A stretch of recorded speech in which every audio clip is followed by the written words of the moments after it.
રાજકોટ જિલ્લાના જેતપુરના બળદેવધાર વિસ્તારમાં પતિએ કરી પત્નીની હત્યા. પત્ની સબનમની પતિ ફિરોઝ મડમે માથાના ભાગે લાકડું ફટકારી હત્યા કરી. પતિ પત્ની વચ્ચે ગતરોજ કોઈ બાબતે ઝઘડો થતા પતિએ લાકડું માથામાં ફટકારતા લોહી લુહાણ. વિગતે વાત કરવામાં આવે તો રાજકોટ જિલ્લાના જેતપુરના બળદેવધાર વિસ્તારમાં પતિએ પત્નીની હત્યા કરી હોવાનું સામે આવ્યું છે.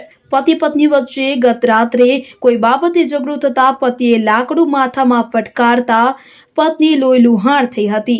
તો લોહી લુહાણ હાલતમાં સબનમનું મોત નીપજ્યું છે. ફિરોઝ હત્યા નિપજાવી પોલીસ સ્ટેશનમાં હાજર થયો હોવાની વિગતો પણ સામે આવી રહી છે. પતિએ પત્નીની હત્યા નિપજાવતા પુત્ર અને પુત્રી માતા વિહોણા થયા છે. ઉદ્યોગનગર પોલીસે બનાવ સ્થળે પહોંચી મૃતદેહનો કબજો મેળવી હત્યાના બનાવની વધુ તપાસ હાથ ધરી છે. Reporter Suresh Bhalia, DP news, Jetpur.